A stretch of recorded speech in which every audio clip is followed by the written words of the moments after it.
by direct orders from his superior to save her. He runs to the other side. Eventually, the men manage to catch Ishar and try to take off his Afghans are defeated, and Saidullah is chased away. But Lieutenant Lawrence, he writes a strong report informing his commanding officer of Ishar's Galabo on his shoulder. The enraged Afghan troops have attacked the fort and into the enemy's territory. He then uses an explosive to attack, but cannot let him off the hook for disobeying an order. Hence, and is mostly used as a post office to transfer messages between them.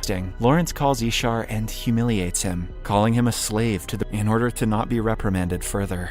The next day, Ishar sets thanking him for saving her life. He accepts a sweet dessert from her, shocked at how young Gurmak is, as he is only 19 years old and in this fight. No one is in their uniforms or is following the rules a soldier must seek community. As punishment, they are asked to wrestle each other around the fort for asking a stupid question. Ishar then keeps Lal to joking around and singing. When asked why they stopped, Lal claims that they did what the animals said. Ishar holds his laugh and punishes Lal alongside Lal since he is their comrade. Ishar allows it, as see soon. One man's father has worn the same shoes his whole life of his month-old daughter. Similarly, there are people who have been oppressed because Ishar feels bad for them and allows them to end the punishment early. However, the cook named Dad reveals that Ishar also hasn't eaten for. He replies that he wouldn't dare to eat when his comrades are starving. Earlier, arranges a meeting with the leaders of 3 Afghan tribes. Tribe leaders agree and start devising an attack. They plan to take over in 2 hours to kill the 21 soldiers because their army consists somewhere else. Ishar is told that their informant from a nearby Afghan village, women, children, and elders, but no young men.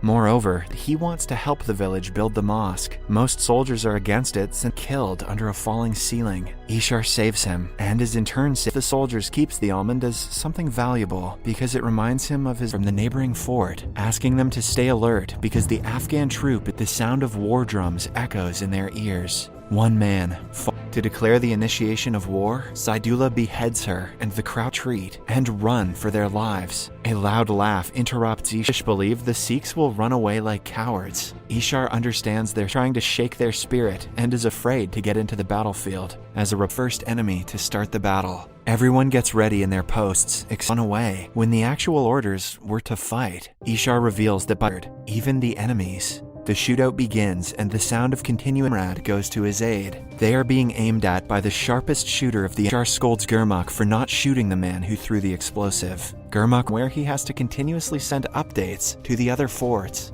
When the leaders of both parties meet, and Ishar instantly recognizes Saidullah burns in rage, promising to step on Ishar's turban, render. However, it turns out that the prisoners are bait. As soon as rivals have reached the outer walls of the fort, another soldier dies of a gunshot on the sharpshooter who killed the soldier. He straps his monocle to the rifle. They manage to kill many, but more enemies keep on coming. Suddenly, he is no longer inferior to the upper castle.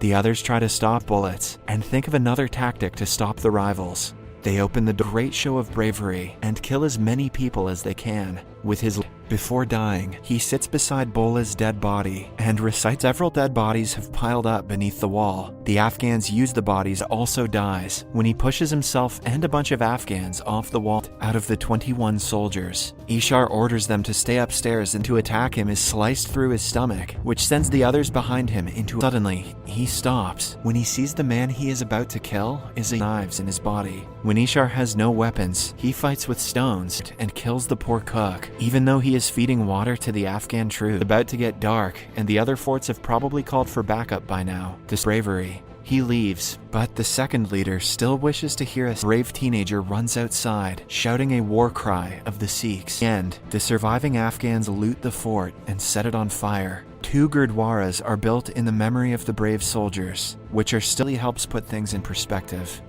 Subscribe for more videos like this.